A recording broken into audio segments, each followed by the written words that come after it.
Guadalupe Contreras y Angélica Rivera en 11 Noticias Matutino.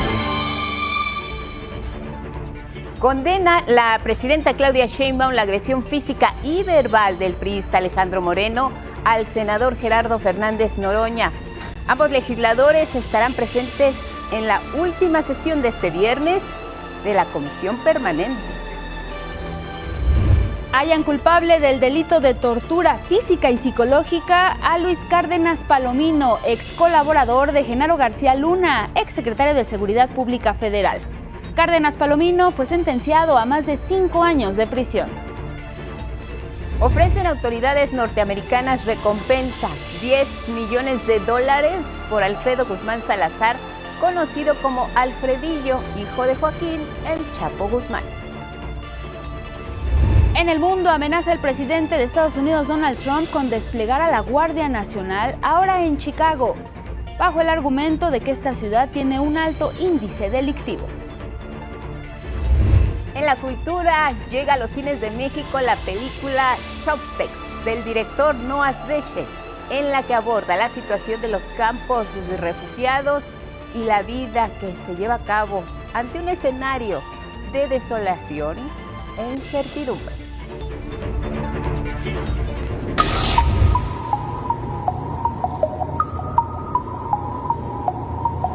Lo que usted aprecia son imágenes de un juego que se ha hecho viral en Argentina, pero también en otras partes del mundo.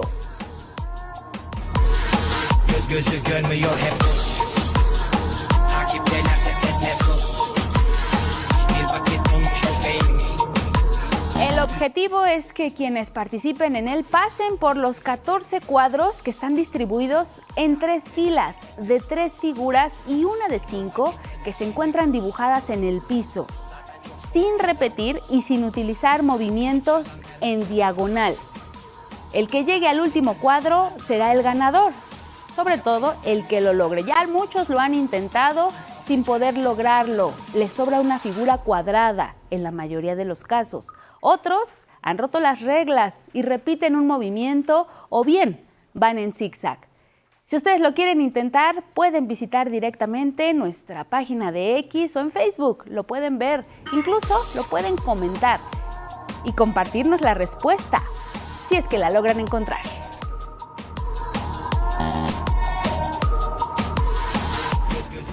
Capaz que se te acaban los zapatos y nunca encuentras la respuesta. Está bien interesante porque tienes que pensarle, tienes que hacer distintos recorridos, pero bueno, con eso arrancamos hoy. Así es, Guadalupe, con eso arrancamos en este viernes 29 de agosto, el último viernes del mes, y vale recordar que a partir del 8 de septiembre, el lunes 8 de septiembre, estrenamos horario. Así es, los esperamos. 6:30 de la mañana haremos juntos, como siempre, las noticias en un horario cómodo, quizá para muchos de ustedes. Aquí estaremos puntuales con la información y con lo relevante, como siempre, aquí en nuestra pantalla.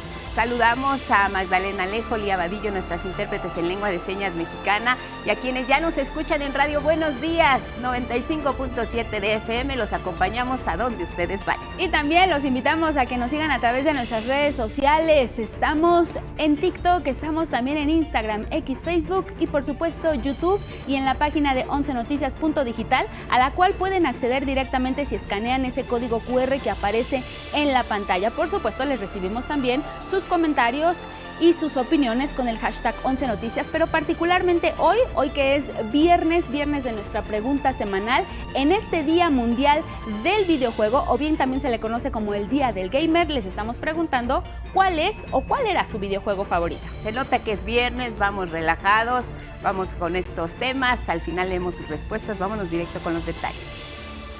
La presidenta Claudia Sheinbaum condenó los hechos de violencia que se suscitaron en la sesión de la Comisión Permanente, donde hemos visto una y otra vez cómo fueron los hechos. El senador priista Alejandro Moreno agrede verbal y físicamente a Gerardo Fernández Noroña. Ahí también aparece un empleado del Senado que también es víctima de las agresiones.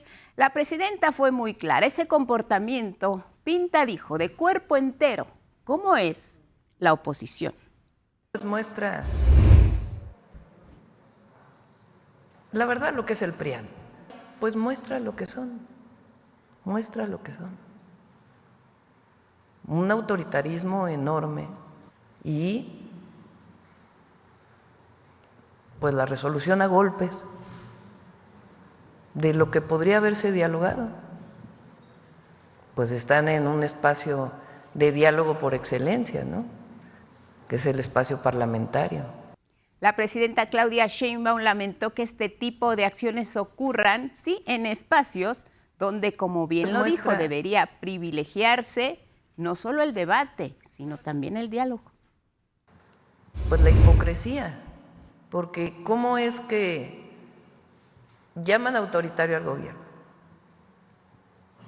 cuando nosotros lo que promovemos son libertades y democracia? Y de su parte, pues esta actitud, ya sea para ir a denunciar a Estados Unidos algo, porque también lo ha hecho el presidente del PRI, de una manera pues muy poco nacionalista, por decirlo menos, y al mismo tiempo pues estas actitudes que son condenables.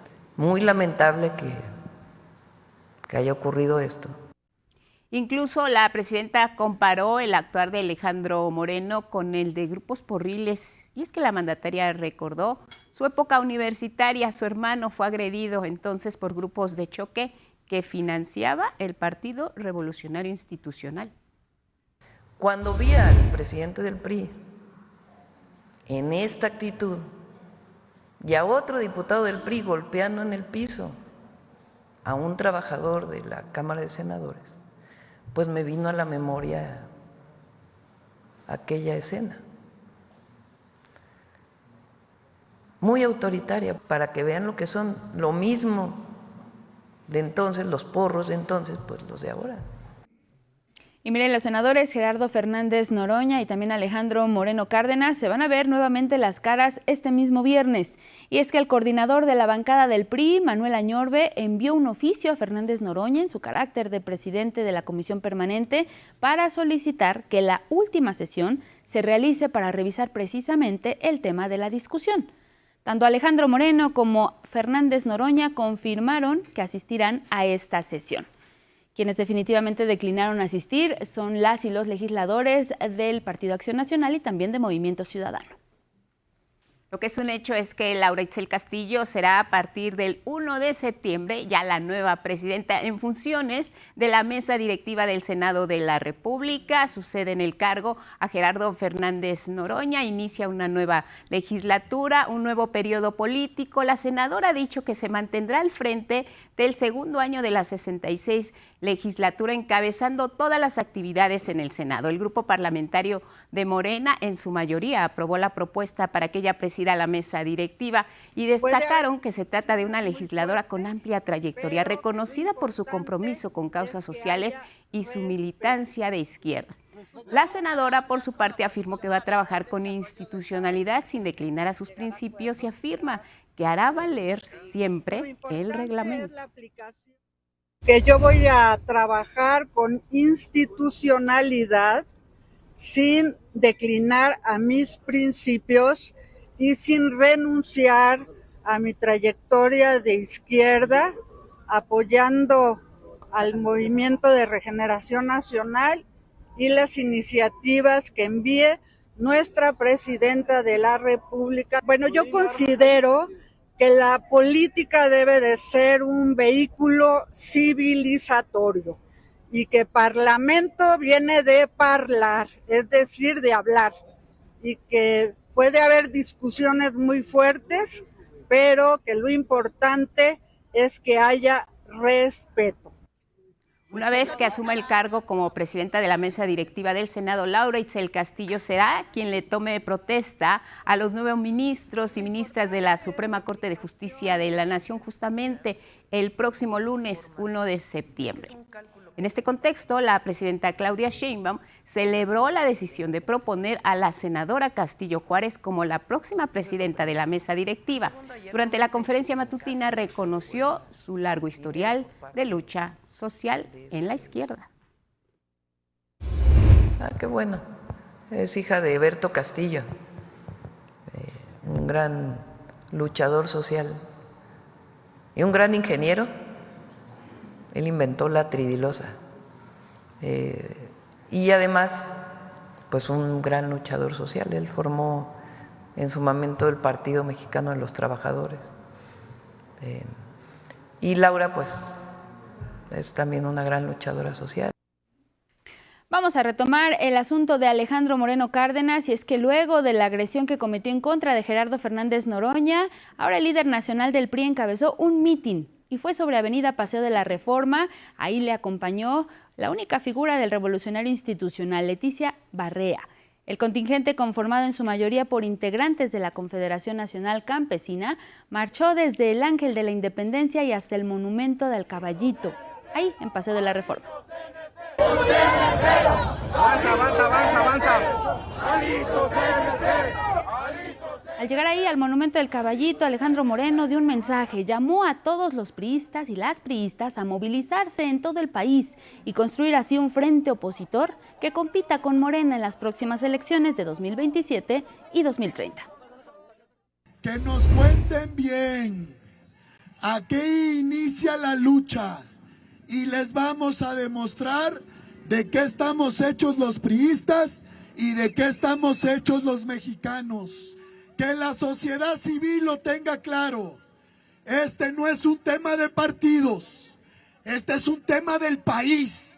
Convocamos a construir un gran frente opositor, uno solo, para enfrentar a Morena, para ganar en el 2027 y para sacarlos de la presidencia de la República en el 2030. Gerardo Fernández Noroña ya denunció a Alejandro Moreno por las agresiones en el Senado. Esta denuncia se suma a otras que tiene pendientes Alejandro Moreno por distintos delitos presuntamente cometidos cuando era gobernador en Campeche. Vamos a ver este historial. El actual presidente nacional del PRI, Alejandro Moreno, acumula desde hace años acusaciones e investigaciones en su contra por diversos delitos. En 2022, la Fiscalía General del Estado de Campeche abrió una carpeta por presunto enriquecimiento ilícito contra Moreno, a partir de señalamientos sobre su patrimonio durante y después de su gestión como gobernador. Como parte de esa indagatoria, agentes estatales catearon su residencia en Campeche con una orden judicial. El caso derivó también en una primera solicitud de desafuero ante la Cámara de Diputados, que fue desechada hace unos meses por la sección instructora. Sin embargo, hace unas semanas la Fiscalía Anticorrupción de Campeche presentó una nueva solicitud de desafuero, ahora por presunto peculado y desvío de 83.5 millones de pesos durante el gobierno de Moreno. La petición llegó nuevamente a la sección instructora, que la tiene en análisis. La Fiscalía ya ha vinculado a proceso a al menos 11 exfuncionarios en la administración de Alito Moreno, acusados de enriquecimiento ilícito, fraude fiscal y lavado de dinero. Desde mayo de 2022, la gobernadora de Campeche, Laida Sansores, llevó el caso al terreno mediático y judicial. A través de su programa Martes del Jaguar, anunció denuncias penales por enriquecimiento ilícito y otros posibles delitos ante la Fiscalía General de la República. De acuerdo con las denuncias de la actual administración estatal, su patrimonio incluye terrenos y residencias cuyo valor superaría por mucho los ingresos que percibió como funcionario público. En su declaración patrimonial afirma tener 13 propiedades, entre ellas 2 casas y 11 terrenos, adquiridos entre 2012 y 2021 por un valor conjunto de aproximadamente 12.9 millones de pesos. Pero la Fiscalía de Campeche ha señalado que la mansión ubicada en Lomas del Castillo está valuada pericialmente en más de 130 millones de pesos y su menaje, es decir, arte, esculturas y mobiliario, está calculado en alrededor de 50 millones. Además, algunas investigaciones periodísticas estiman que solo algunos de los predios en zonas exclusivas de Campeche podrían superar los 78.5 millones de pesos en valor de mercado actual. Moreno ha rechazado esos señalamientos y argumenta que todas sus propiedades son resultado de ingresos legales y transparentes. 11 Noticias. Bueno, vamos a otros asuntos. Mire, un juez en materia penal condenó por tortura a 5 años y 3 meses de prisión a Luis Cárdenas Palomino, el exdirector regional de la extinta Policía Federal y colaborador cercano a Genaro García Luna, quien fuera secretario de Seguridad Pública en el sexenio de Felipe Calderón. Luis Cárdenas Palomino fue hallado culpable del delito de tortura física y psicológica contra Mario Vallarta, el hermano de Israel Vallarta, quien hace unas semanas fue puesto en libertad luego de que el pasado 1 de agosto una jueza determinara que se cometieron irregularidades en su proceso, tales como el montaje de su captura. Luis Cárdenas Palomino enfrenta otro proceso por el caso Rápido y Furioso, un operativo fallido de Genaro García Luna con el que se introdujeron armas de forma ilegal a México, esto con el apoyo del FBI para, en teoría, trazar las rutas del trasiego de armamento. Y en realidad estas armas terminaron en manos de grupos del narcotráfico. Y así la historia de Luis Cárdenas Palomino, un personaje que actuó siempre protegido por Genaro García Luna. Recordemos quién es y qué papel jugó en los gobiernos anteriores, Felipe Calderón y de Vicente Fox. Veamos la historia.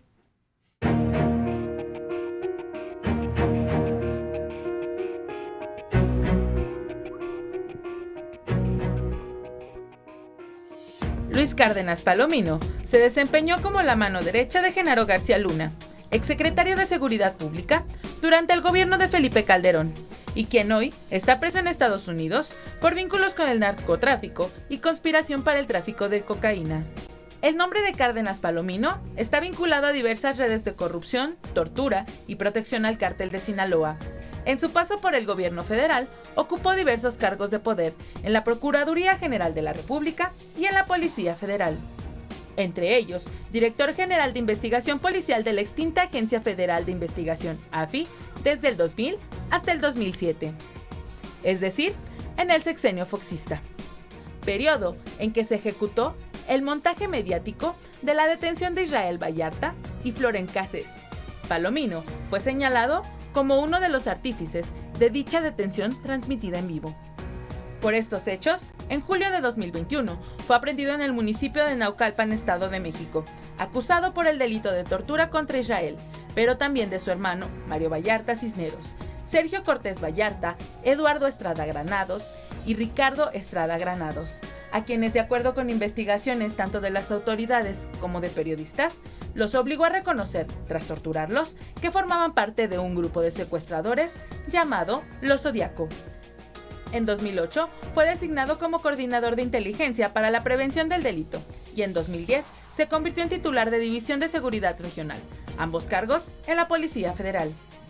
Cargos en que permitió la introducción ilegal a nuestro país de más de 2.000 armas de uso exclusivo del Ejército en el marco del operativo Rápido y Furioso, donde las autoridades pretendieron seguir la cadena de custodia de estas, cuyos integrantes formarían parte del crimen organizado. Una jueza federal en Sonora lo absolvió por falta de pruebas, pero el 6 de junio de este año, un tribunal de apelación revocó el fallo, dando paso a que se reiniciara el juicio por tráfico de armas y delincuencia organizada. El caso sigue en curso y aún no hay sentencia definitiva. El pasado 1 de agosto, una jueza liberó a Israel Vallarta, tras determinar que su detención fue ilegal, su proceso lleno de irregularidades y su declaración fue tomada bajo tortura. En esa ocasión, Vallarta reveló que Cárdenas Palomino no solo le ofreció al interior del penal llegar a un acuerdo reparatorio, sino que habría logrado que del penal del Altiplano lo trasladaran a otro centro de readaptación con menores medidas de seguridad. Llegó a ofrecerme un arreglo económico, lo cual no me interesó. Se lo dejé claro, la justicia que yo buscaba no era económica, no es económica. 11 Noticias, Nicteja Germán. Y mira, el Servicio de Inmigración y Control de Aduanas de Estados Unidos, el ICE, ofreció una recompensa de $10 millones por información que lleve a la captura de Alfredo Guzmán Salazar, mejor conocido como Alfredillo. Es hijo de Joaquín Guzmán Loera, ampliamente conocido como El Chapo. A través de un comunicado por redes sociales, ICE advierte que Guzmán Salazar y sus hermanos, conocidos como Los Chapitos, controlan la facción que dejó su padre dentro del cártel de Sinaloa. Desde el 16 de agosto, también el ICE ofreció una recompensa de $10 millones por datos que lleven al arresto de Iván Archibaldo Guzmán Salazar, el líder precisamente de esta banda.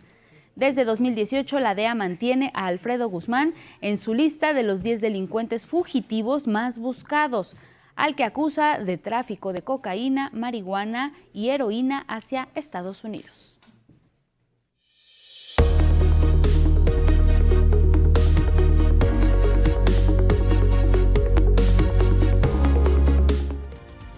Las 6:26 en la hora del centro. Nuestro portal ya lo conocen, infórmense bien puntual. Aquí lo tienen todo en la palma de su mano en su celular. Minuto a minuto, la mañanera del pueblo, la Copa de la FIFA en México, entregada en Palacio Nacional a la presidenta Claudia Sheinbaum por el presidente de la FIFA, micrositios y demás. Lo que necesita, aquí lo tiene, 11 Noticias Digital. En la jornada ponen fin a la entrada de calzado que no pagaba impuestos, es la nota de 8 en este diario, y también el grupo de rarámuris que van a participar en el Maratón de la Ciudad de México arranca este domingo. Se entregaron los kits y todo el mundo está listo. Arrecia Israel ofensiva contra la ciudad de Gaza, dice la jornada, y cientos de familias huyen de la costa. Vámonos a revisar. La primera del Heraldo: prohíben importación de calzado y textiles. Es un decreto que se firmó ayer en Palacio Nacional, emitido por la presidenta Claudia Sheinbaum. La industria se ha visto afectada desde 2019 hasta 2024 y ahí están las decisiones. Fotografía principal, sí, se entrega la Copa de Fútbol a la presidenta Claudia Sheinbaum. Aquí la ceremonia inaugural en junio del próximo año. En el Sol de México: aumenta la presión de Washington. La Casa Blanca advierte que la administración de Trump está preparada para usar cualquier elemento del poder de Estados Unidos para contener el tráfico de drogas. La suspensión del calzado extranjero, otra de las notas principales. Nos vamos ahora a Milenio. Claudia tunde al porro de Alito que solicita protección a Segov. Nota principal en Milenio, y la fotografía de la Copa FIFA en Palacio Nacional entregada a la presidenta. Y cerramos con El Economista, nota principal. La informalidad fue el motor del mercado laboral, dice este diario, en el mes de julio. Prohíben la entrada de calzado terminado bajo el esquema de maquiladoras. Este decreto con el que regresamos después de la pausa aquí a 11 Noticias.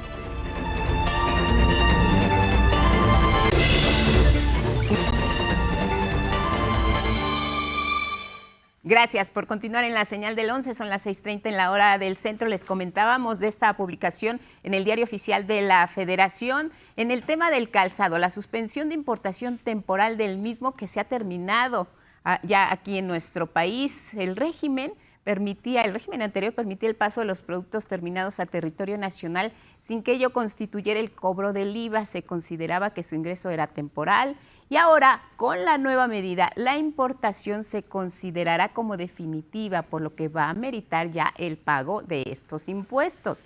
El secretario de Economía, Marcelo Ebrard, recordó que el decreto publicado en la edición matutina del Diario Oficial es una medida que deriva de todas las afectaciones que padeció este sector, la industria mexicana del calzado. Miren, en 2021 exportaba 6 pares por cada par que importaba, vendía más de lo que compraba. Y el año pasado era 1 a 1, un par por cada par importado.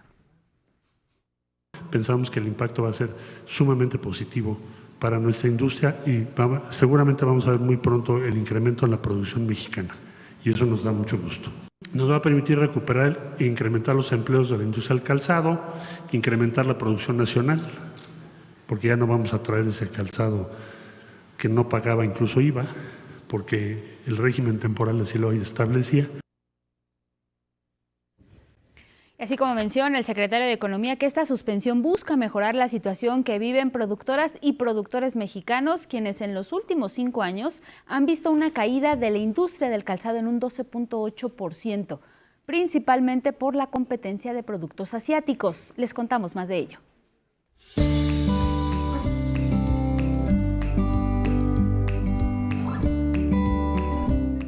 O sea, ya me quieren mucho chile, barato. Y la piel como que la van dejando a un lado. Incluso ya la gente a veces viene con la duda de que si les vendemos piel o les vendemos chino. Así perciben fabricantes afectaciones por la importación temporal de zapato que no paga impuestos, liderado por la industria asiática. Por decir $2.90. Piel de borreguito. ¿Y un chino? Anda como en 100 pesos. En 100 pesos. Que no les va a durar, pero la gente quiere la economía. No podemos dar nosotros una mochila de piel a una a una china, porque una china te la andan dando hasta en 130 a 100 pesos y nosotros una de piel la damos a partir de 300, 390 pesos, entonces no hay manera de competir ahí. En los últimos 5 años, la industria del zapato cayó un 12.8% debido a la importación temporal de zapato terminado que no paga IVA. Fue gracias a los beneficios fiscales del programa IMEX del que empresas extranjeras abusaron. Eso se tradujo en competencia desigual. Aquí no hay una familia donde una persona sea zapatera, son familias llenas, completas, 100% de zapateros. Entonces, el hecho de que estén cerrando empresas o exista esta competencia desleal genera un impacto negativo. Hacer botas o zapatos implica un proceso artesanal en comparación con la producción a gran escala de productos asiáticos. Un par de botas tiene más de 240 procesos. Cada uno de ellos es artesanal. Un decreto federal prohibirá la importación de calzado terminado que no pague impuestos y los productos asiáticos que entren al país tendrán un arancel del 25%. ¿Puede eso beneficiar a la industria de calzado en León? Pues sí, porque aquí los piqueros son los que vienen pues, ya quebrando. Por ejemplo, en el ramo de la bolsa, ya muchos ya cerraron o mejor se fueron a trabajar con ellos, con los chinos. Por eso, las y los artesanos invitan a valorar lo hecho en México. Pues que valoren un poquito lo que es la piel, lo que son los talleres, que todo se hace pues a mano. Imágenes de Arturo García y Yair Maya, 11 Noticias, María Fernanda Ruiz.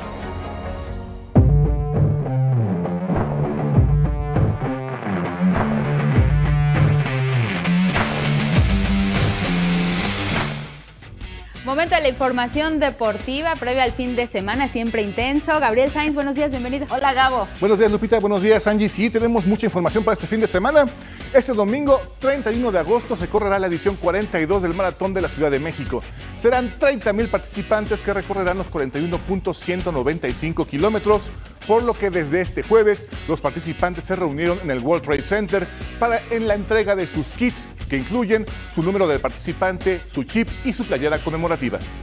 Reencontrarme con la ciudad, porque hay, muchos puntos que conozco, pero que pues normalmente por el ajetreo normal de la ciudad, pues no los ves, ¿no? Entonces quiero pensar que el maratón me va a dar oportunidad de reencontrarme con la ciudad. Es mi primera vez en la Ciudad de México también, así que también lo estoy haciendo como una cultura experiencial para poder visitar la Ciudad de México y por todos los lados que vamos a correr en la Ciudad de México, sé que va a ser una carrera muy, muy emocional. Se siente mucha emoción, la verdad, porque hay veces que ya no puede uno y ya de repente la gente le dice, bravo, ahí vas y ya mero llegas y no, todo eso causa mucha emoción.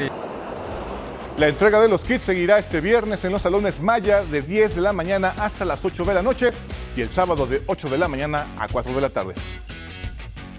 Este 16 de septiembre regresa el torneo más importante del fútbol europeo, la Champions League, para arrancar con la temporada 2025 que mantendrá el formato del torneo anterior, conocido como Sistema Suizo.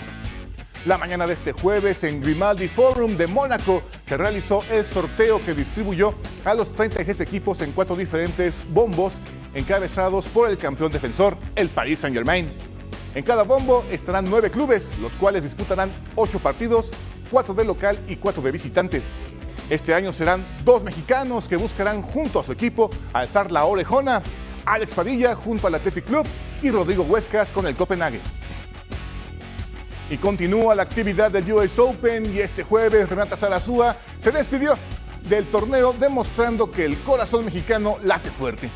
La mexicana dio una gran batalla ante la francesa Diane Perry en una batalla que se definió por detalles y que terminó 2-1. Fueron casi 3 horas de lucha con remontadas electrizantes y un público encendido por su entrega. Aunque el marcador no la favoreció, Renata se despide con la frente en alto, confirmando que está hecha para competir entre las grandes y dejando en alto el orgullo mexicano. Mientras tanto, en la rama varonil, el alemán Alexander Zverev se impuso su jerarquía en la segunda ronda al superar con solvencia al chileno Alejandro Tavilo 3 sets seguidos. Hoy en la tarde arranca la tercera ronda y tendrá en acción el español Carlos Alcaraz, que enfrenta al italiano Luciano Dareri, mientras que Novak Djokovic se medirá ante el británico Cameron Norrie. Fernando Valenzuela es una leyenda del béisbol y recibió un merecido homenaje post-mortem en California, Estados Unidos.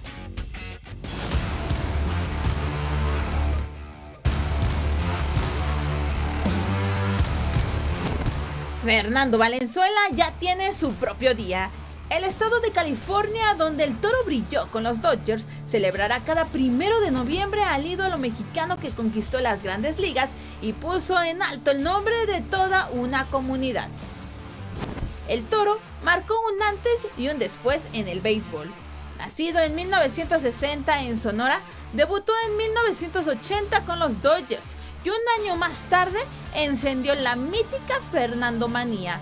8 victorias seguidas, títulos de novato del año y Cy Young, además de la Serie Mundial de 1981, hazañas nunca antes vistas. Palmeando, victoriando, coreando al toro.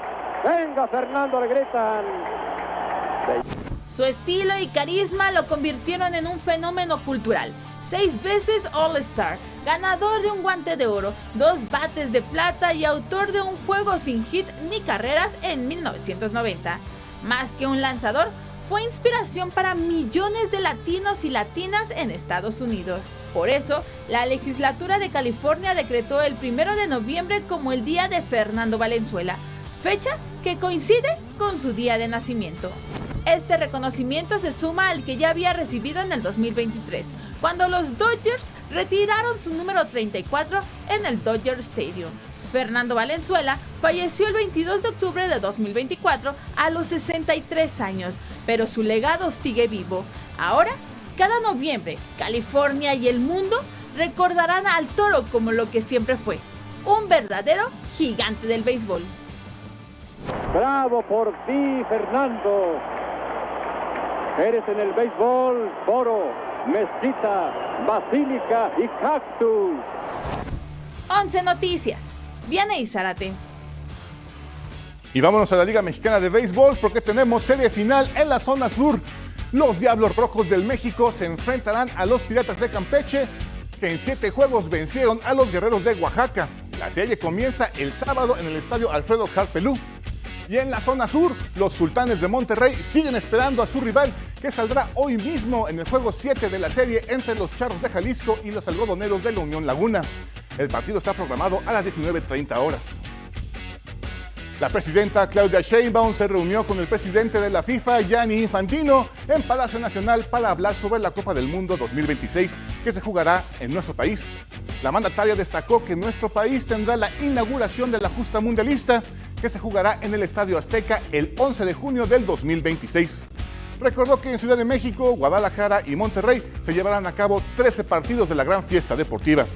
La presidenta compartió diversas fotografías en compañía de Gianni Infantino, entre ellas una cargando la Copa del Mundo, la cual puede ser tocada solo por jugadores ganadores del campeonato y los presidentes de los países anfitriones. La mandataria también recibió su boleto para el partido inaugural, donde jugará la selección mexicana. Hasta aquí la información deportiva, Lupita, Angie, muy buen fin de semana. ¡Wow! ¡Qué experiencia! Solo quienes la ganan y los mandatarios que tienen el país sede del Mundial la pueden tocar. Bueno, pues ahí están las imágenes de este evento tan esperado el próximo año. Y lo que esperaban muchos jóvenes también era el resultado de los exámenes para saber dónde iban a continuar su proceso educativo. Se eliminó ya el examen único y hay una nueva estrategia. Mi derecho, mi lugar. Gabriel es uno de ellos y espera que esta nueva estrategia educativa les facilite a los jóvenes continuar con sus sueños de seguir estudiando. Judith Hernández. Esta pequeña casa ubicada en la alcaldía Coyoacán alberga sueños y metas de sus habitantes. Ana desea ver a sus hijos felices. Yatsiri, de apenas 6 años, quiere ser youtuber y Gabo, de 15, quiere estudiar arquitectura en la Secretaría de Marina. Es un sueño que tengo desde chiquito porque mi abuelito fue marino, entonces me platicaba muchas cosas de la Marina y pues se me quedó esa ilusión. Pero para ello debe primero concluir su bachillerato. Él decidió estudiarlo en el Bachilleres número 4, el plantel más cercano a su casa. Esa fue su primera opción y ahí fue asignado. Aquí a la esquina de mi casa tomo el camión y me dejan Bachilleres 4 y se me hace un plantel muy grande, muy bien, o sea, está muy tranquilo. Y es que con la estrategia Mi Derecho, Mi Lugar, se eliminó el examen de ingreso de la Comipems y ahora los espacios en las diferentes escuelas públicas del nivel medio superior se distribuyen de acuerdo con lo que quieran estudiar las y los jóvenes y con las opciones que queden más cerca de sus casas. Para el ciclo escolar que está por iniciar, 97.4% de las y los aspirantes obtuvieron un lugar en sus 3 primeras opciones. Gabo considera que todas las opciones de bachillerato existentes en el país brindan una preparación adecuada. En las preparatorias pues tienes el acceso directo a UNAM, que es lo que los hace muy difíciles de entrar porque muchos quieren saltarse ese paso y ya no hacer un examen. Pero siento que Bachilleres 4, Conalep, es lo mismo, o sea, bueno, el que realmente se va a enfocar en estudiar, pues donde sea, creo que lo va a poder lograr. Sin embargo, tanto él como su mamá consideran que la eliminación del examen del Comipems facilita que ahora nadie se quede sin lugar. Yo que elegí Bachilleres o así que hice modalidad sin examen también, pues nos benefició mucho porque muchos quedamos en nuestra primera opción. Ahora, Gabo deberá esforzarse para cumplir su sueño, inspirado por su abuelo materno, quien fue marino. Voy a tratar de mejorar mis calificaciones, enfocarme lo más que se puede en mis estudios para salir con un buen promedio y poder entrar a la Marina.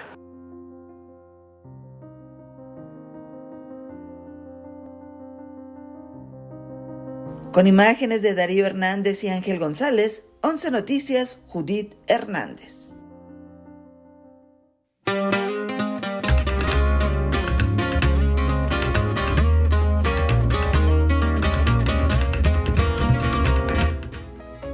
En viernes la cultura no puede faltar, Miguel de la Cruz por supuesto, y además las sorpresas que siempre tienes en esta sección. Sí, va a haber boletos. Así es. Bueno, ya lo adelanto mientras les comento la información. El grupo musical Chéjere, especialista en la combinación de música tradicional con ritmos latinoamericanos, celebra 20 años de trayectoria. Con un concierto que tendrá invitados muy especiales, porque estarán integrantes que han estado en Chéjere en distintas etapas del proyecto, y también estarán invitadas muy especiales como Iraida Noriega, La Marisol, Laura Murcia y Aldo Max. Bueno, esto es el sábado en el Teatro Esperanza Iris, Teatro de la Ciudad, a las 19 horas. Y la Academia Mexicana de la Lengua cumplirá el próximo 11 de septiembre 150 años de su creación. Con este motivo se llevarán a cabo mesas redondas a partir del 2 de septiembre a fin de mostrar el trabajo de sus integrantes. Gonzalo Celorio destacó que a pesar de la reducción del presupuesto de hasta 80% en años recientes, esta institución a su cargo ha cumplido con su función dedicada a conocer, registrar y descubrir usos de la lengua. Porque la academia no ha dejado de hacer absolutamente nada de lo que había venido haciendo y más bien puedo decir que lo ha incrementado de manera muy significativa. En Softex, el director de cine Noah Desched relata las condiciones precarias en las que vive la gente en los campos de refugiados, en específico uno ubicado en Grecia. Aquí los detalles. Softex es una cinta que juega entre la docuficción, la comedia y hasta el cine de zombies en un campo de refugiados sirios y palestinos en Grecia. Sí, suena a una locura y un poco lo es, como nos compartió su director. I asked my friends, where's the worst camp? Pregunté a mis amigos cuál es el refugio más terrible. Todos categóricamente me dijeron Softex, con S. Es una antigua fábrica de papel que quemaron en medio de la nada. Es un crematorio, es tóxico y es tierra industrial. In a toxic wasteland next to an industrial train yard. Originario de Rumanía, Noah radica entre Berlín y la Ciudad de México, pero también fue voluntario en una ONG que rescata náufragos en el Mediterráneo. Después entró a trabajar en un refugio en Grecia y ahí encontró a Nasser, un joven que con su pandilla graban sus propias películas. It just felt necessary. It felt like I don't question it. Es una cinta que consideré necesaria, no cuestiono demasiado, es algo instintivo y necesario mostrar algo diferente y encontrarlo en el proceso, y por eso trabajé con Nasser en el campamento, porque pensamos en una comedia, en una cinta de zombies. They wanted to do comedy, they wanted to make a zombie film. Una mirada distinta sobre los campos refugiados y la vida en medio de la desolación e incertidumbre. People want to live and make things, and you forget because they're labeled as refugees. La gente no quiere ser víctima. Si olvidas la etiqueta de refugiados, es algo que desaparece y te devuelve la humanidad y das otra visión dentro de lo terrible. Y eso es una buena razón para hacer la película. Softex ya en cines. Con imágenes de Christopher Dávila, 11 Noticias, Saray Campech. Mucha atención, el Centro Cultural Flamenco presenta el espectáculo de música y danza flamenca Paseo Andaluz. Es un viaje a través de todas las emociones y todas las sensaciones que te puede comunicar el baile flamenco. Tenemos en escena ahorita más de 25 artistas, tenemos música en vivo. La cita es el sábado en el Centro Cultural Mexiquense Anáhuac, que está dentro de la Universidad Anáhuac a las 18 horas en su campus norte. Hay pases dobles para las primeras personas que lo soliciten en X, @11 Noticias TV o Facebook, 11 Noticias. En la publicación de la transmisión, ahí respondan y facilita mucho la localización de las solicitudes.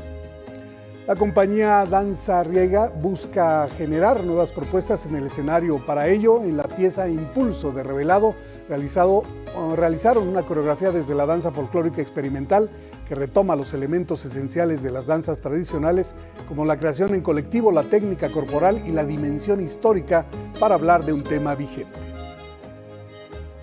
El capitalismo en nuestra vida cotidiana, que tiene que ver con la producción básicamente, ¿no? Como nuestro tiempo, nuestra energía se vuelven una mercancía y necesitamos producir.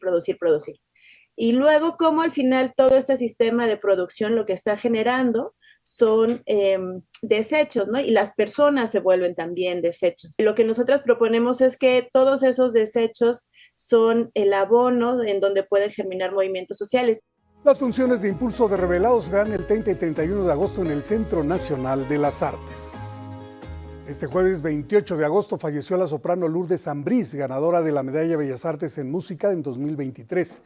La cantante perdió la batalla a causa de un cáncer a los 64 años, confirmó la Ópera de Bellas Artes. Todo el gremio y las instituciones de la música clásica destacaron su cualidad y talento musical. Lourdes Ambrís compartió escena en producciones como Montezuma y Stabat Mater, entre muchas otras. Descanse en paz, Lourdes Ambrís.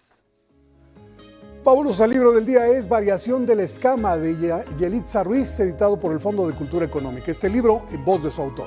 Es un libro de poesía en el cual exploramos pues, el lenguaje marino, la tradición oral de los pueblos de la costa, pero también esta idea del fósil y de ese recuerdo, esa necesidad de tener un archivo histórico de los estadios evolutivos. Surgió básicamente por esta necesidad de explorar justo muchas de las tradiciones orales que hay en torno a las mujeres del agua, en torno también al pretexto de hablar de la figura mitológica de las sirenas y de esta representación también desde la perspectiva de una narrativa muy hegemónica masculina.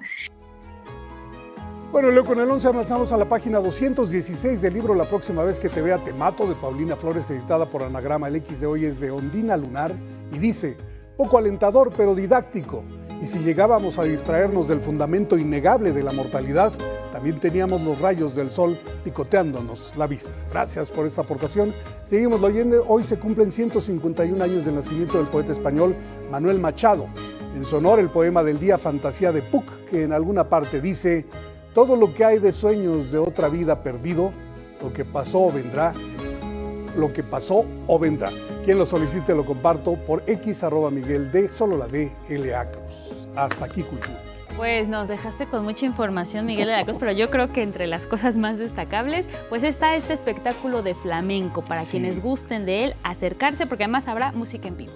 Sí, fíjate que el teatro auditorio que tiene la Universidad de Anáhuac, abierto hace unos años, no tiene mucho, máximo 5 años, es un escenario de primerísimo nivel en la cuestión técnica, iluminación, las butacas. Y ahí es donde se presenta este espectáculo de flamenco. Quien guste del flamenco o explorar el flamenco, pues es una buena oportunidad. Sí, además escucharlo en vivo con música en vivo también le da otra dimensión a un espectáculo así. Sí, hay que decir que esta compañía que lo presenta es una escuela de flamenco, lleva 25 años haciendo enseñanza y promoción del flamenco, así que mucho tendrán que mostrar, ¿no? Sí, definitivamente, y por supuesto además esta sorpresa que nos compartiste, Miguel, hay pases para quienes así lo deseen y bueno, por supuesto quienes escriban en las redes sociales. Sí, agradecemos a la compañía que dijo, ¿ustedes dan pases? Y yo, a veces. Sí. Entonces dijeron, pues tenemos unos para el público del 11.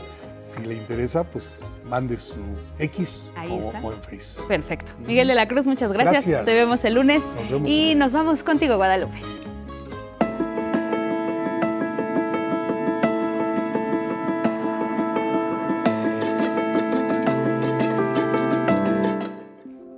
Vámonos con estas imágenes que nos muestran cómo poco a poco la arena cubre una ciudad. No se trata de una película de terror, no es ningún videojuego, es una poderosa tormenta de arena que ha causado estragos en Phoenix, en Estados Unidos. Fue el pasado lunes, prácticamente no se veía nada, los conductores no tenían visibilidad cercana. Esto provocó retrasos no solo en el transporte público, sino también en el aéreo. Es un fenómeno conocido como Habub, una tormenta de polvo impulsada por el viento y generada por un frente meteorológico o incluso una tormenta eléctrica.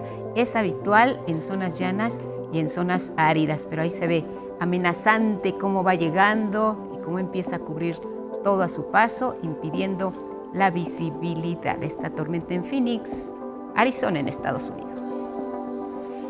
Nos enlazamos al Servicio Meteorológico Nacional. Ismael Marcelo, estamos contigo. Buenos días con el reporte del estado del tiempo. Guadalupe, Angélica, ¿cómo están? Muy buenos días, qué gusto saludarlas nuevamente desde el Servicio Meteorológico Nacional de la Conagua. Y llegamos por fin al fin de semana y también al final de este periodo vacacional de verano, y para disfrutarlo al máximo es importante conocer las condiciones meteorológicas. Mire, las lluvias continuarán en buena parte del territorio nacional a consecuencia del monzón, los canales de baja presión y el paso de la onda tropical 27. La cual llegará esta tarde al Valle de México y ocasionará chubascos con descargas eléctricas, principalmente en el sur de la capital del país. A pesar de las lluvias, el calor también se resentirá, especialmente en Coahuila, Nuevo León, Tamaulipas, Jalisco, Colima, Michoacán, Guerrero y Oaxaca, donde los termómetros superarán fácilmente los 35 grados de temperatura máxima. Esta combinación de calor y humedad detonaron el día de ayer un fuerte aguacero en Saltillo, Coahuila. De acuerdo con las autoridades, 40 vehículos resultaron afectados y afortunadamente no se reportan personas lesionadas. Para los amantes del frío les tengo excelentes noticias. Con la llegada de septiembre también llegan los frentes fríos, primero al norte del país, así como se tiene previsto para la noche del domingo y madrugada del lunes, originando nuevamente lluvias fuertes con descargas eléctricas y posibles granizadas en Chihuahua, Coahuila y norte de Nuevo León. También las temperaturas descenderán considerablemente en todas esas entidades. Conforme pasen las semanas y los meses, los frentes fríos llegarán con más fuerza a nuestro país y serán capaces de recorrer las costas del Golfo de México. Ahora vámonos con el pronóstico regional. Tendrán un fin de semana cálido y muy lluvioso en Baja California Sur, Sonora y Sinaloa. El oleaje alcanzará los 2 metros de alto en la costa oeste de la península de Baja California. Lluvias muy fuertes e intensas también se prevén en Nayarit, Jalisco, Colima y Michoacán. El ambiente será fresco por la mañana y cálido a caluroso durante la tarde. Muy bien, pues gracias a Ismael Marcelo. Tenemos una pregunta de viernes para que la respondan en redes. Así es, y es que en este Día Mundial del Videojuego, también se le conoce el Día del Gamer, ¿cuál es o era su videojuego favorito? Ahí en nuestras redes sociales nos pueden escribir y nos pueden compartir cuál era este videojuego. Quisiera su actividad en tiempo libre, regresamos con el tema después de la pausa.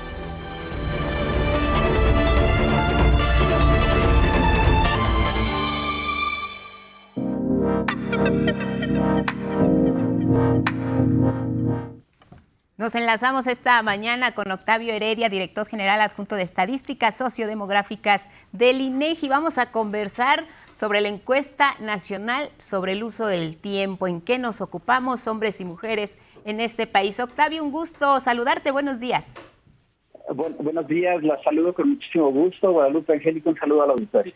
Cuéntanos, Octavio, ¿por qué la razón de esta encuesta? ¿Desde cuándo se realiza? ¿Cuál es el propósito de hablar del tiempo en que nos ocupamos las y los mexicanos? Y bueno, compártenos de entrada un resultado que nos resulte interesante. Claro.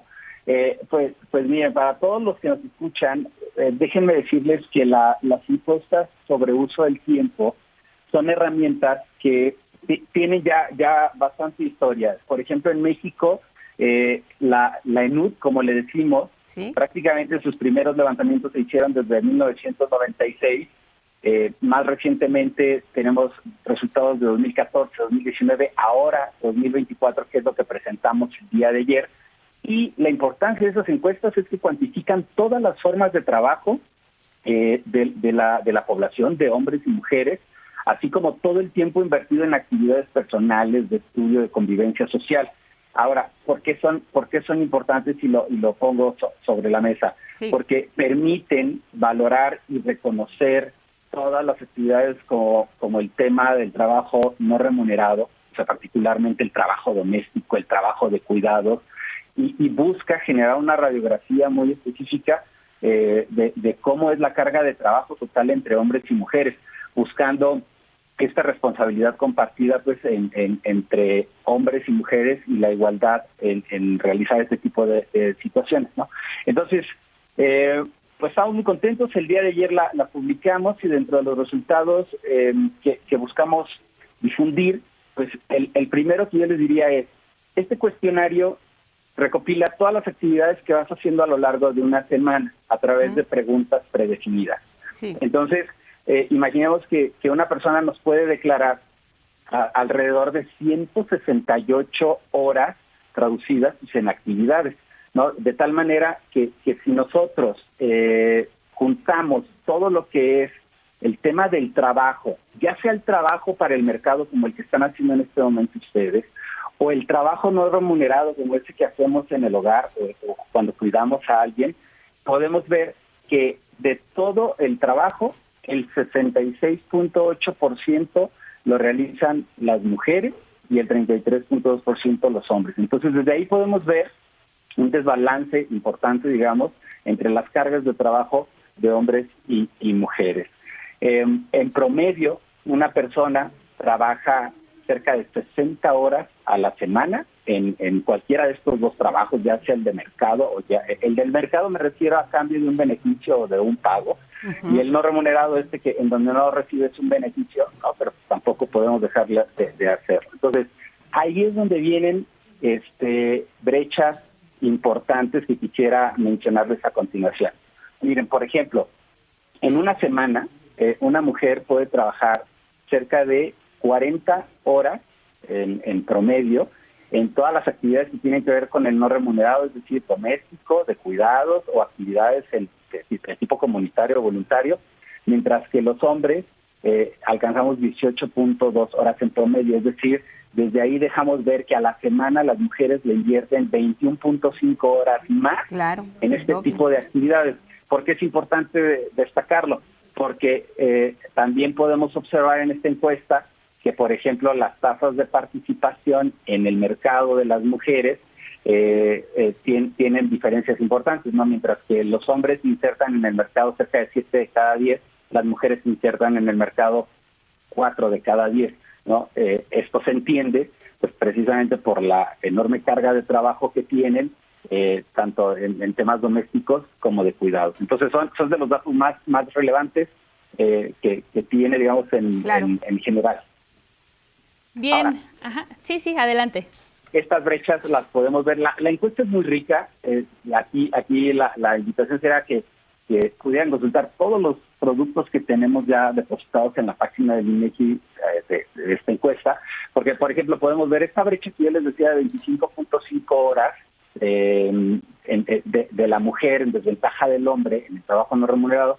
lo podemos ver por entidades federativas, y entonces podemos ver que esa brecha llega a ser cerca de 27 horas a la semana en Chiapas, ¿no? Seguido de 25 horas en Veracruz, contra una Ciudad de México en donde la brecha no es tan grande, es de 15 horas, por ejemplo. Entonces, sabemos también que México es diferentes Méxicos, y entonces la encuesta también te permite ver las circunstancias que hay en cada una de las entidades federativas y estas distinciones de hombres y mujeres indígenas, hombres y mujeres autodescritos como o autodeclarados como afrodescendientes, o de la población con discapacidad. Entonces, claro, hay muchísima información que nos permiten examinar precisamente estas desigualdades entre hombres y mujeres. Octavio Heredia, buenos días, te saluda Elvira Angélica Rivera. Interesante estos datos que nos compartes, particularmente pues esta jornada prácticamente de las mujeres, casi 40 horas a la semana que dedican a los cuidados, y también otro dato que interesante que ustedes comparten, Octavio, pues tiene que ver con las actividades o el tiempo que dedican mujeres y hombres a otras actividades de esparcimiento que tienen que ver con asistencia a eventos culturales, eventos deportivos y particularmente también con la convivencia familiar. También ahí hay, en contraste, digamos, Octavio, tendencias muy marcadas entre el tiempo disponible de los hombres y de las mujeres, ¿no? Así es. Podemos mencionar algunos. Miren, por ejemplo, en la utilización de medios masivos de comunicación, digamos, ahí lo que tenemos, digamos, registrado es el streaming, el escuchar música en algún dispositivo, leer libros, etcétera, todo lo metemos ahí. Las personas dedican, las mujeres 15.1 horas a la semana, mientras que los hombres 15.7, digamos, es un poquito arriba el promedio de horas que dedican los hombres, pero por ejemplo, actividades como participación en juegos y aficiones, el promedio de los hombres es de 6.1 horas a la semana, mientras que el de las mujeres es 4.1. O en el caso, por ejemplo, de los deportes y ejercicios físicos, los hombres dedican 5.4 horas a la semana, mientras las mujeres 4.7. Es decir, sí hay, en la convivencia familiar, las mujeres dedican un poco más, 7.8 horas a la semana, mientras que los hombres 7 cerrados, ¿no? Entonces, sí, efectivamente también podemos ver toda esta parte del tiempo que no está dedicada a los trabajos de mercado o no remunerados, sino ya a convivencias de otro tipo o el tiempo que dedicas a cuestiones más personales, ¿no? Claro, Octavio, importante la labor que realiza el INEGI con una medición como esta. ¿Qué efecto tiene en el diseño de políticas públicas? ¿Dónde vemos reflejado el trabajo del INEGI cuando se ponen ya a discutir quienes saben de los temas, el rumbo que debe de tomar el país, sobre todo para evitar estas brechas de género tan evidentes, tan marcadas, donde las mujeres pues prácticamente son las que sostienen la actividad económica y a veces incluso con las tareas de cuidados pues son las que tienen más carga de trabajo? ¿Cómo se refleja esto en el diseño de políticas públicas para buscar un mayor equilibrio? No, es fundamental este tipo de instrumentos. Las oficinas de estadística hacen un esfuerzo muy importante en la creación de este tipo de instrumentos, porque precisamente todas las políticas públicas que se buscan implementar en pro de tener una igualdad entre hombres y mujeres y igualdad de oportunidades para hombres y mujeres, se pueden seguir o vigilar, digámoslo así, con ese tipo de instrumentos a lo largo del tiempo, ¿no? Entonces, hay todo un consenso. Yo creo que a partir de ayer que publicamos esta información, diferentes sectores que tienen que ver desde gobierno, desde academia, organizaciones civiles, se darán a la tarea pues de ver cómo están los datos, cómo están las informaciones y a partir de ahí apuntalar los esfuerzos que se requieren para lograr estos objetivos. Finalmente, Octavio, y de forma breve, nos referías que esta encuesta se hace desde 1996, son 29 años, casi 30 años. ¿Encuentran diferencias importantes particularmente pues en este tiempo que dedican mujeres y hombres, ya sea al trabajo remunerado, al trabajo productivo o bien al trabajo no remunerado? ¿Encuentran diferencias importantes? Pues mira, las ediciones 2014, 2019 y 2024 son las que son estrictamente comparables. Las anteriores tenían características metodológicas distintas. Lo que te puedo decir es que para esta edición 2024 se alcanzan a ver disminuciones en los promedios de horas del tiempo de trabajo no remunerado de las mujeres. Por ejemplo, para el trabajo doméstico, se tiene 28.2 horas para las mujeres, cuando en 2014 se tenían 30.7. Entonces estamos viendo una disminución de 2.5 horas en promedio. En los hombres sí se ve un incremento muy ligero desde 2019 y ahora 2024. En el trabajo doméstico también hay una disminución en los tiempos de cuidados que dedican las mujeres, pasó de 12.3 horas en 2019 a 10.3, pero lo que finalmente quisiera decir es que aunque se ven esas ligeras disminuciones, pues siguen siendo de todas formas muy importantes las brechas, ¿no? Muy marcada la diferencia, estamos avanzando, pero hay mucho camino por recorrer. Pues Octavio Heredia, director general adjunto de Estadísticas Sociodemográficas del INEGI, te agradecemos mucho la comunicación esta mañana para explicar ampliamente este tema, esta encuesta del uso del tiempo a nivel nacional. Gracias y buenos días. Gracias, Guadalupe y Elvira. Saludos a todos y a todos. Gracias, Octavio. Y nos vamos ahora con el cine.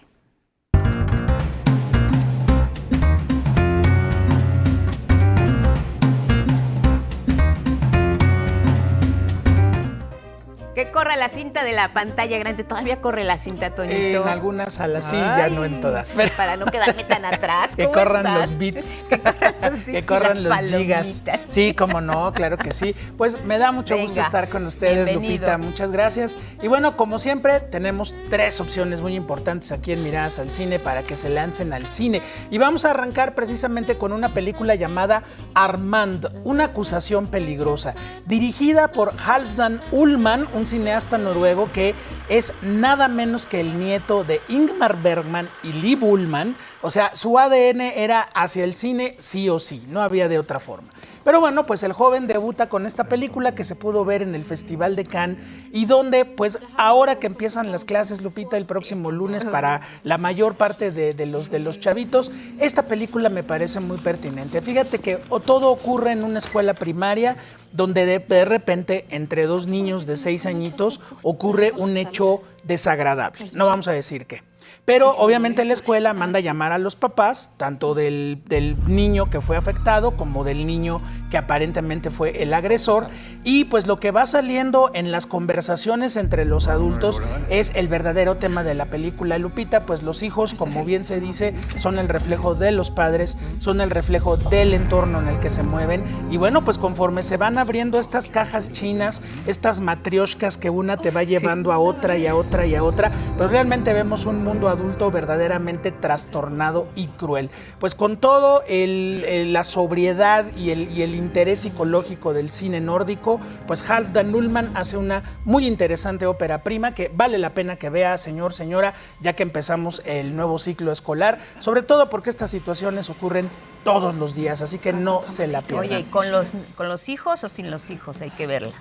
Bueno, si ya tienen hijos adolescentes, creo que es una película que pueden ver de una manera muy padre. Bien. Así niños chiquitos no, pero sí niños adolescentes ya les puede tocar fibras muy sensibles, muy padre.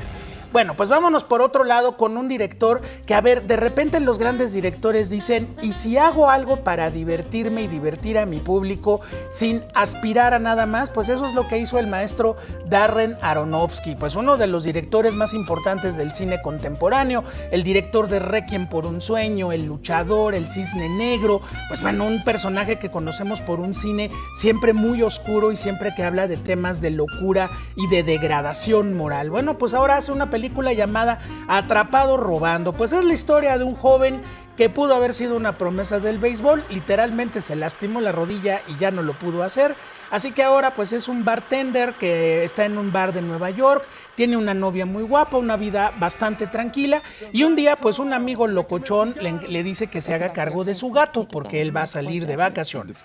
Una vez que se hace cargo del gato, cada día le van llegando gángsters puertorriqueños, rusos, colombianos, porque el otro andaba en muy malos pasos y bueno, pues nuestro personaje tendrá que correr por las calles de Nueva York para salvar su vida. Austin Butler, que ya interpretó a Elvis Presley en una película de hace un par de años, estupendo como el protagonista. Y bueno, pues la película es eso, Lupita, literalmente 2 horas de balazos, corretizas, humor negro, y qué padre que un director como Darren Aronofsky, que tiene este mundo tan personal y tan terrible, de repente diga, a ver, te invito a divertirte al cine y a pasarla muy bien. Así que no se la pierdan si les gusta divertirse, simplemente por el hecho de divertirse, esta es una película y además pues hecha por un gran maestro del cine como es Darren Aronofsky. Y finalmente nos vamos con La Infiltrada, pues ganadora del premio Goya a la mejor película, el premio de la Academia Española de Cine. Pues La Infiltrada nos cuenta un caso real, el caso real de una joven que pertenece a la policía secreta española y que durante muchos años estuvo infiltrada en algo que, bueno, para las generaciones más jóvenes tal vez no signifique nada, que es la organización separatista vasca ETA, este grupo terrorista que durante muchos años estuvo pues abogando por la separación del País Vasco de una forma muy violenta. Y bueno, pues esta película nos narra justo el momento en el cual ese grupo finalmente se va a disolver, y gracias a personas como ella que hicieron un enorme sacrificio, porque cuando te infiltras en un grupo de estos, renuncias a tu familia, a tu identidad, a todo lo que tú eres, y bueno, pues ese es el sacrificio que se muestra en la película. Ahí tenemos un extraordinario actor que es Luis Tosar, haciendo el papel del policía que la va guiando en toda esta operación. Así que bueno, cine español de primerísima calidad sobre un tema que a España le sigue doliendo mucho, que fue toda esa historia con la ETA. Y bueno, pues para los más jóvenes, un thriller de primerísimo nivel también. Pues ahí está, Lupita. Bueno, muy movido el fin de semana. Y muy equilibrado, sobre todo por lo que dices. Tenemos el tema del regreso a clases, estamos cerrando vacaciones. Creo que merecemos un ratito de descanso, despedirnos ya de estas actividades más relajadas para entrar de lleno al otro. Moraleja: no aceptes cuidar el gato de tus amigos. Exactamente. Ahí está el tema. Ahí está el tema. Y bueno, pues ahorita ya está el Festival de Venecia. Eso. Guillermo del Toro va a estrenar Frankenstein, va a estar increíble. Bien esperada, Bien esperada. Y ya empezó la temporada de premios, Lupita. Ya empezaron los países a mandar sus películas seleccionadas para el Oscar, el BAFTA. Entonces, pues empiezan las clases y empieza también esta temporada donde pues vamos a ver muy buen cine. Bueno, es que este cierre de año, este último trimestre, trae cosas buenas para todos. Que así sea, Toñito. Gracias, Lupita. Como muchas siempre, gracias a te todos. vemos la próxima semana. Tenemos más. En días pasados les hablábamos de este programa Delfín, en el que participa activamente el Instituto Politécnico Nacional. Bueno, este programa busca fortalecer en los jóvenes, en las y los jóvenes, la vocación científica. Les ayuda a desarrollarse académicamente en diversas áreas, y les platicamos más sobre esto que se está realizando en Nayarit.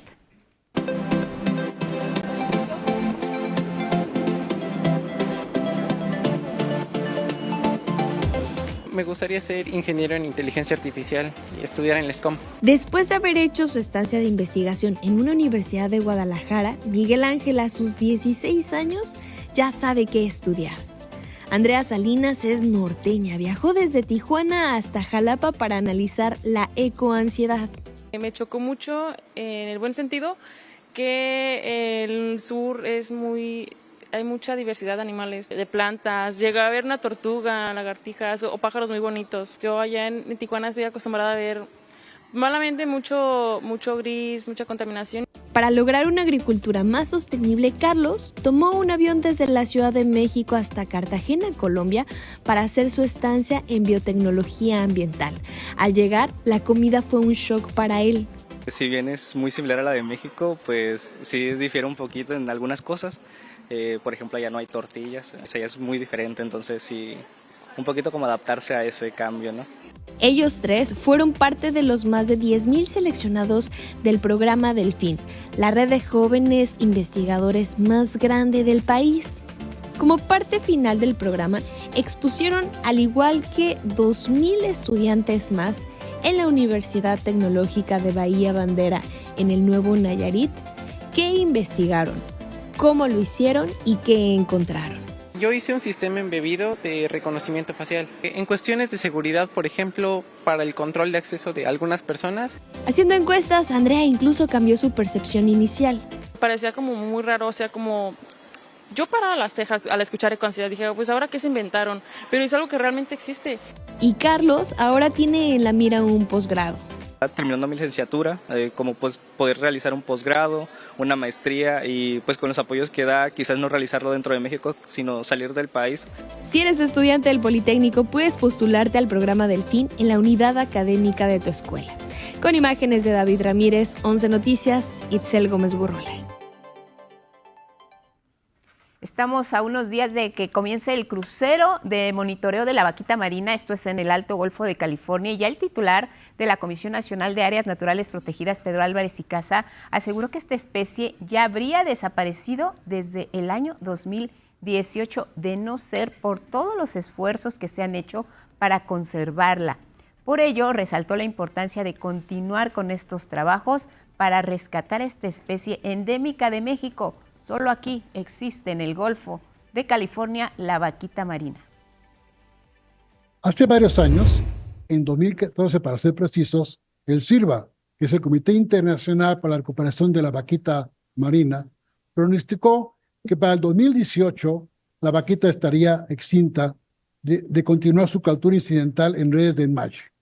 Hoy, en 2025, 7 años después, estamos teniendo registros acústicos y esperamos tener evidencia visual de que la vaquita sigue habitando no solo la zona de tolerancia cero, que hemos llamado esta zona de máxima protección a la vaquita, sino también en otras áreas que tradicionalmente ocupó en el pasado.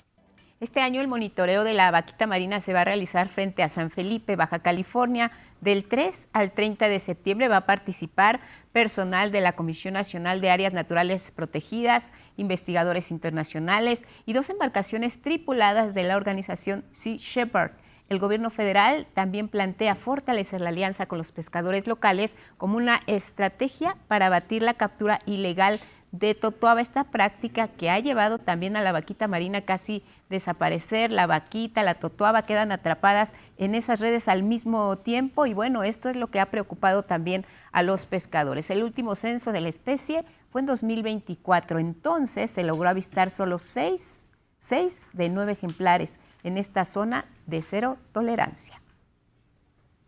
Les vamos a compartir que en la Clínica de Geriatría de Iztacalco, adultas y adultos mayores de todas las alcaldías de la Ciudad de México, incluso de otros estados, encuentran un refugio porque hay atención médica y sobre todo apoyo y compañía. Mi compañera Araceli Aranday nos cuenta la historia. Las personas adultas mayores representan casi el 13% de la población total del país. Geriatras destacan la importancia de la salud mental como parte esencial del cuidado diario de esta población. Llegan en un estado, podemos ponerle en estos estados afectivos recurrentes de tristeza, miedo, enojo ante estos cambios del rol de vida. Estamos hablando de pérdidas de familiares, pérdida de habilidades de la vida diaria, rol laboral, familiar. Para quienes sobrepasan las 6 décadas de vida, existe la Clínica de Geriatría de Iztacalco del IMSS Bienestar. Nosotros atendemos a las 16 alcaldías de la Ciudad de México. Tenemos pacientes de Coajimalpa, de Xochimilco, de Venustiano Carranza, de Cuauhtémoc y aparte a las entidades federativas circunvecinas. Ejemplo, Nezahualcóyotl, Chalco, Iztapaluca, Los Reyes, Valle de Chalco. Incluso vienen pacientes de otros estados de la República. Los más cercanos son Puebla, Morelos, Tlaxcala. Con una capacidad de atención de 1.500 pacientes mensuales, la clínica se ha convertido en 9 años que lleva de existencia en un oasis. Tenía yo como 2 años sin salir de casa, ahora salgo, ahora bailamos, ahora platico, compartimos y muchísimas cosas que uno no se imagina. La clínica ofrece atención gratuita a derechohabientes o no de otras instituciones. No únicamente atendemos a pacientes enfermos, atendemos a pacientes sanos también y el propósito es que no lleguen a deteriorarse durante el envejecimiento. En este lugar se ofrece también atención en psicología, odontología, audiometría, optimetría, nutrición y fisioterapia, entre otras.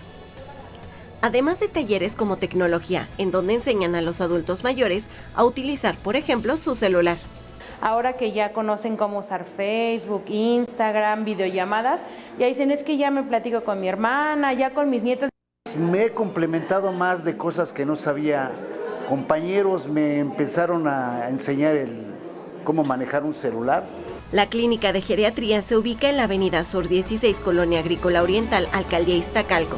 El horario de atención es de 8 a 20 horas, los 365 días del año, incluyendo días festivos.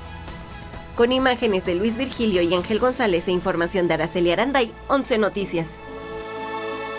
Vamos con este caso de violencia sexual contra estudiantes del Jardín de Niños Marcelino de Champagnat, ubicado en la alcaldía Gustavo Madero de la Ciudad de México. En 2021 se le dictó 494 años de prisión al principal responsable de estos casos de abuso sexual, un trabajador administrativo identificado como Ramón N.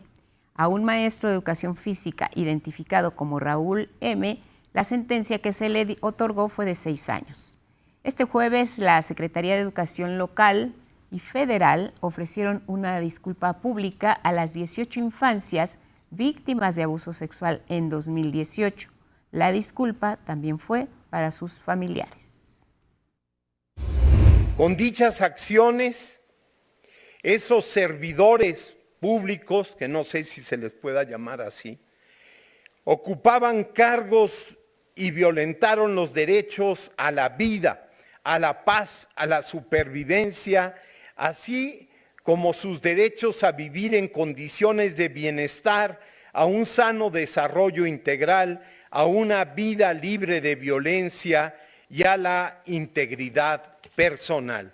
Con profundo respeto, ofrezco una sincera y muy sentida disculpa para cada niña, niño, madre, padre y demás familiares que día a día lucharon, acompañaron y buscaron en todo momento. La Secretaría de Educación Pública acepta y asume la responsabilidad de las acciones y omisiones advertidas, reiterando nuestro compromiso de cumplir nuestras obligaciones como personas servidoras públicas y teniendo como finalidad cuidar su infancia y organizar y garantizar espacios escolares seguros y que nunca más se repita lo ocurrido en esta escuela. Ya como parte de las medidas reparatorias, la Secretaría de Educación Pública va a desarrollar programas para que docentes, personal escolar, familiares y menores puedan prevenir y también detectar la violencia sexual. Se van a revisar protocolos de acceso a los planteles, desarrollar sistemas de identificación de escuelas y responsables de este tipo de actos, de violaciones, incluso a los derechos humanos. Se va a crear también un registro público de abusadores para impedir que sean contratados en otros centros escolares y habrá una separación estricta de sanitarios para niñas, niños y docentes. Se van a realizar cambios administrativos también para que los empleados con procesos penales no continúen laborando en escuelas y se removerán las viviendas de los conserjes. Vámonos con otros temas, y es que arrancó la construcción del primero de 15 polos del bienestar. Estos polos del bienestar que tienen como objetivo fortalecer la economía local de diferentes regiones en nuestro país. Bueno, el primero de ellos va a comenzar operaciones en febrero del 2026. También se suma una iniciativa que busca incitar el consumo de productos y servicios locales a través de diferentes promociones, y le hablamos del Viernes Muy Mexicanos. Vamos a ver los detalles de ambos proyectos.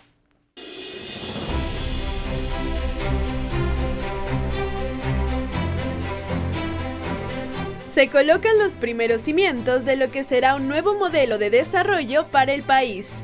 Y es que en Huamantla, Tlaxcala, arrancó la construcción del primero de los 15 polos de desarrollo con los que se busca transformar a comunidades que por años han estado en el abandono. Este proyecto industrial ha captado más de 540,000 millones de dólares en inversiones privadas y se estima que genere alrededor de 6,000 empleos directos. Es el polo de desarrollo para el bienestar que tiene o registra el mayor avance de los 15 en cuanto a inversiones ya comprometidas, no cartas de intención, sino ya inversiones por realizarse. Generación de empleos, mayor infraestructura para viviendas, escuelas y hospitales son parte de los beneficios de este polo de bienestar. Impulsará la agroindustria, conectará con el turismo cultural, fortalecerá un ecosistema educativo y productivo de la mano de instituciones de educación media superior y superior. Con ello, vamos a formar jóvenes con educación profesional y técnica vinculada a las industrias del futuro, reduciendo la migración. Este polo comenzará operaciones en febrero del 2026. Otra acción en favor de la producción nacional es Viernes Muy Mexicano, una iniciativa en la que cada último viernes del mes, pequeñas y medianas empresas, así como negocios familiares, ofrecerán promociones y experiencias especiales que incentiven el consumo de productos y servicios locales. Cualquier persona o negocio podrá sumarse de forma voluntaria a este proyecto, desde comercios establecidos hasta artesanos. Solo tendrán que registrarse a través de la página www.viernesmuymexicano.com.mx. Los comercios y prestadores de servicios participantes van a tener un distintivo visible con un mensaje que va a decir: aquí se vive un viernes muy mexicano. Habrá un código QR también que va a llevar al consumidor, a la población, a un mapa digital para que pueda encontrar de manera rápida los negocios cercanos a donde se encuentre. Viernes Muy Mexicano comenzará el próximo 26 de septiembre. El objetivo es crecer, pero crecer con justicia. 11 Noticias, Karen Ballesteros.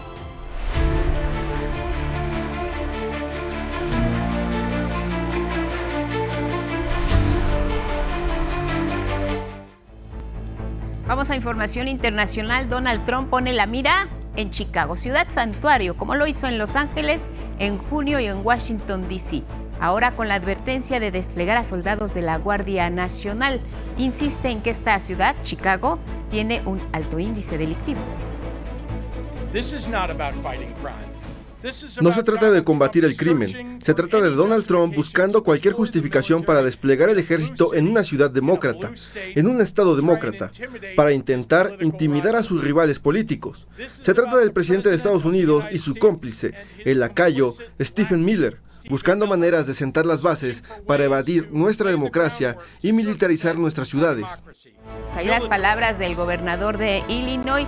La advertencia de la Casa Blanca es vista ahora como un distractor de la inflación y de la revelación de los vínculos entre él y el pederasta Jeffrey Epstein.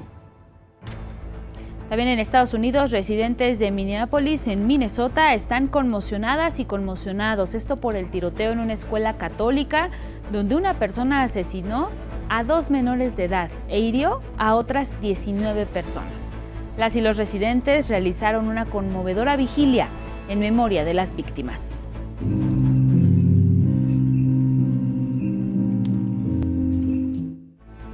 La policía realizó 3 cateos a propósito de la investigación. Para reforzar la seguridad, el gobernador demócrata Tim Walz desplegó policías en escuelas e iglesias, esto en Minneapolis y en St. Paul, las ciudades vecinas con Minnesota.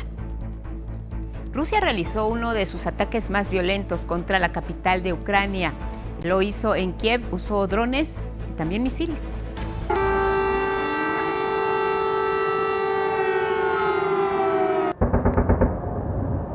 El saldo, 19 personas fallecidas, entre ellas 4 menores. Hay decenas de heridos.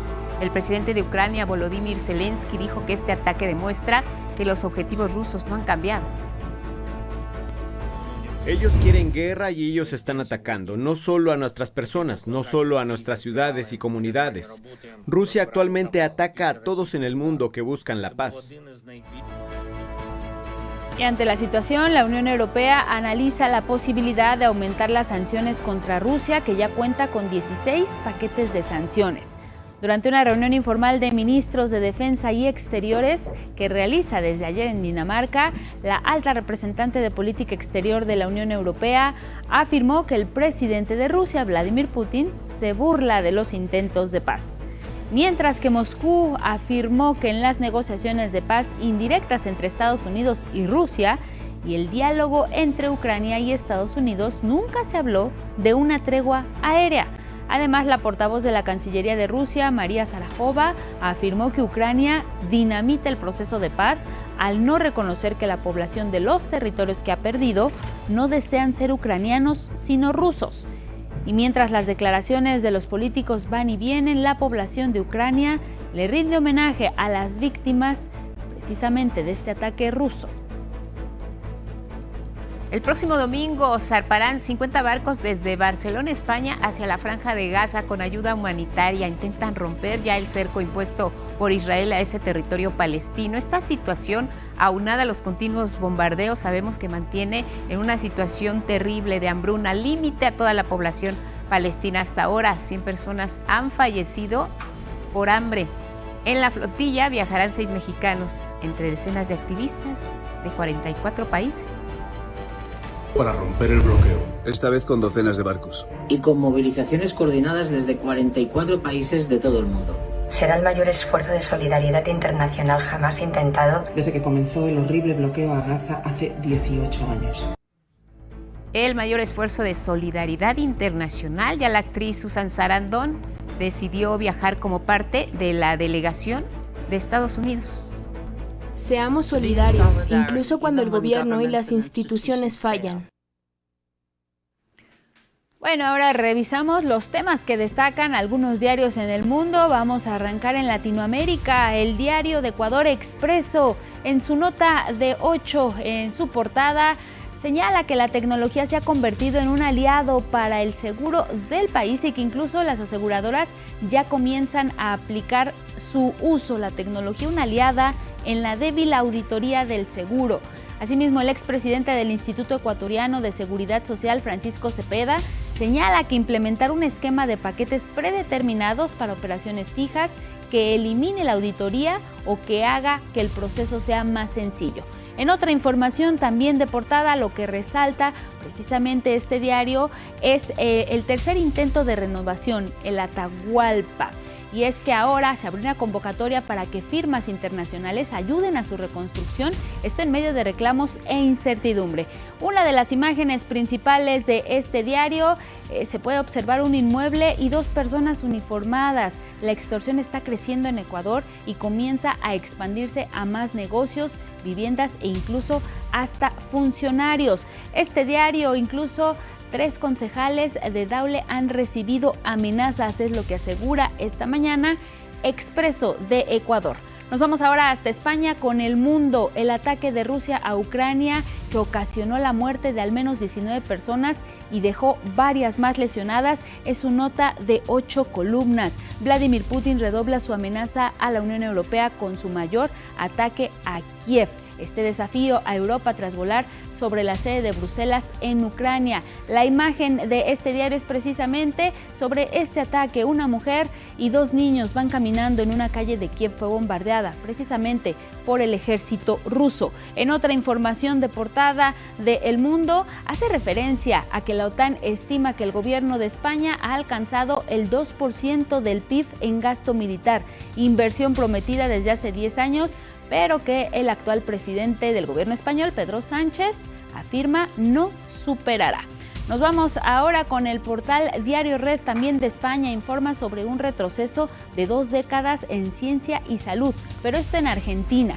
Y es que el financiamiento científico cayó a mínimos de 2002 y el sistema de residencias médicas se precarizó sin límites, es lo que afirma este portal. Y agrega que la mayor parte de los recursos ejecutados en 2025 se destinan a salarios y becas, mientras que la inversión en insumos cayó un 69% en bienes del capital y un 65% y transferencias un 83%. Estos indicadores económicos, la situación provoca que investigadores cobren sueldos devaluados, becarios que no llegan a fin de mes y proyectos que se paralizan por la falta de herramientas básicas. Más información ahí en este portal Diario Red la puede consultar.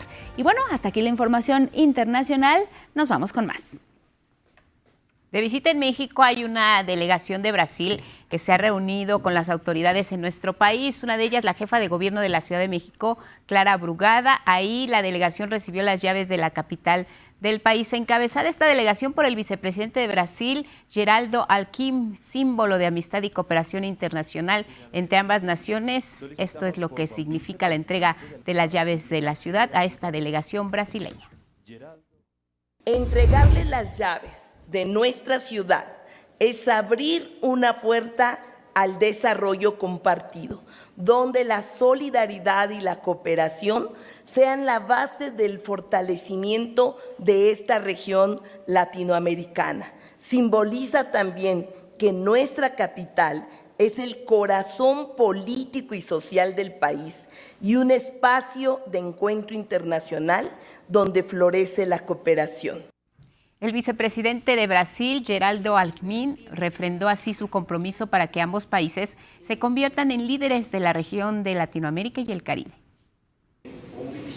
Estoy seguro de que Brasil y México y Brasil serán los motores del desarrollo de Latinoamérica y del Caribe, defendiendo el multilateralismo, el libre comercio, la paz, el combate a la desigualdad, el fortalecimiento de la democracia.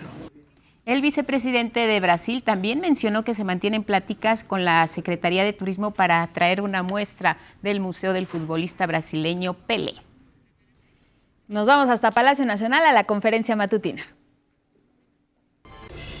Bueno, pues ya regresamos al estudio para conocer las respuestas de nuestra pregunta del día. Así es que ¿cuál es o era su videojuego favorito en este Día Mundial del Videojuego? Vamos a revisar qué es lo que nos compartieron a través de Facebook, lo que nos dijeron, pues, ¿cuáles son esos videojuegos? Pedro Murillo, el Pac-Man, claro, este videojuego ya de hace muchos años. Claro, ¿quién no lo jugó y lo recuerda? Refugio Azul, Mario Bros, pero ella jugaba el número 3 en videojuego. Así es, vámonos con la siguiente respuesta. Carlos González, Halo es su videojuego favorito. Halo, así es. Juan JJ, Resident Evil 4. Perfecto, Juan. Ahí está Eladio Hernández, Mortal Kombat, igual la versión número 3. Bueno, de que hay varias versiones, pues ahí está, no se las pierden. Gracias, Alejandro, porque además nos comparte su Mario Bros, el número 3 en la fotografía. Está encantador. Felicidades. Y gracias, Alejandro. Parece de piezas Legos. Nancy Molina Díaz de León, Plantas contra Zombies. Ese es su videojuego favorito. ¿Cuál es el tuyo, Guadalupe? Nancy es de las mías. Plantas contra Zombies.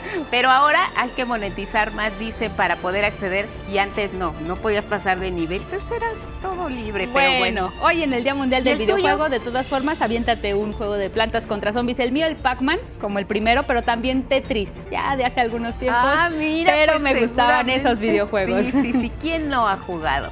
¿Quién no empezó a jugar y siguen jugando?